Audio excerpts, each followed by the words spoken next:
அண்ணாதான் சொன்னார், மாற்றான் தோட்டத்து மல்லிகைக்கு மனம் உண்டு என்று.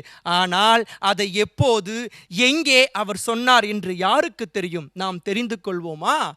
காமராசருக்கும் அண்ணாவிற்கும் ஒரு போட்டி நிலவுகிறது. இப்போட்டியிலே, இத்தேர்தலிலே அண்ணா வெற்றி பெறுகிறார், முதலமைச்சராகிறார். காமராசர் தோற்று போகிறார். அப்போது பதவியேற்ற பிறகு ஒரு நிகழ்ச்சியிலே பேசுவதற்கு அண்ணா வருவதற்கு தாமதமாகி விடுகிறது. அப்போது அண்ணா கட்சியிலே இருக்கின்ற தொண்டர்கள் காமராசரை அவதூறாக பேசிக் கொண்டிருக்கிறார்கள். அதை காதில் கேட்ட அண்ணா சொன்னார், அவரை பற்றி பேச உங்களுக்கு என்ன தகுதி இருக்கிறது?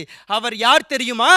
நாம் எல்லாம் கொட்டி கிடக்கின்ற செங்கற்கள், நாம் எல்லாம் கொட்டி கிடக்கின்ற செங்கற்கள், அவர் கட்டி முடிக்கப்பட்ட கோபுரம் என்று உண்மையிலேயே ஒரு அரசியல் ஆளுமையை உணர்ந்து தன்னுடைய தொண்டர்களுக்கும் தன்னுடைய பேச்சால் உணர்த்தியது பேரறிஞர் அண்ணா என்பதை நாம் மனதிலே நிறுத்திக் கொள்ள வேண்டும்.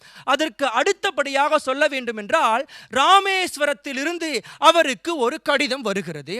அக்கடிதத்திலே என்ன எழுதியிருக்கிறது என்றால், உங்களுடைய தமிழ் பேச்சு மிகவும் சிறப்பாக இருக்கிறது, அதனால் எங்களுடைய பள்ளியிலேயே தமிழ் மன்ற விழாவிற்கு நீங்கள் வந்து தமிழுடைய சிறப்புகளை எடுத்து பேச வேண்டும் என்று ஒரு சிறுவன் அண்ணாவிற்கு கடிதம் எழுதுகிறார்.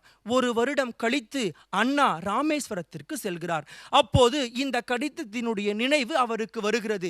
இந்த ஊரிலே, இந்த பள்ளியிலிருந்து ஒரு மாணவனுக்கு கடிதம் எழுதினான், அவனை நான் பார்க்க வேண்டும், அந்த பள்ளியிலே நான் போய் பேச வேண்டும் என்று சொல்லுகிறார். போய் பேசும்போது அந்த இடத்திலே அவர் பேசிய தலைப்பு என்ன தெரியுமா?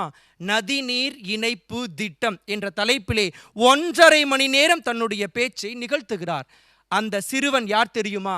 கடைக்கோடி கிராமத்தில் பிறந்து ஜனாதிபதியாக வலம் வந்தாரே, நம்முடைய ஏபிஜே அப்துல் கலாம் அவர்கள். அப்துல் கலாம் எழுதிய அந்த கடிதம்தான் அவரை அங்கே பேச அழைத்தது. அப்போது அப்துல் கலாமே தன்னுடைய பேச்சில், தன்னுடைய புத்தகத்தில் இப்படி பதிவு செய்கிறார், உண்மையிலேயே நதிநீர் இணைப்பு என்பது எனக்கு எதுவும் தெரியாமல் இருந்தது, ஆனால் நதிநீர் இணைப்பை சாத்தியமாக்க முடியும் என்கின்ற சிந்தனையை எனக்கு என் மனதிலே ஆழமாக விதைத்ததே பேரறிஞர் அண்ணாவினுடைய மேடை பேச்சுத்தான் என்று தன்னுடைய ஆட்சியிலே நதிநீர் இணைப்புக்கு ஒரு மிகப்பெரிய அடித்தளத்தை போட்டது நம்முடைய அப்துல் கலாம். அதற்கு ஊன்றுகோலாகவும் தூன்றுகோலாகவும் இருந்தது அண்ணாவினுடைய மேடை பேச்சு என்பதை இந்த தமிழ் சமூகம் புரிந்து கொள்ள வேண்டும்.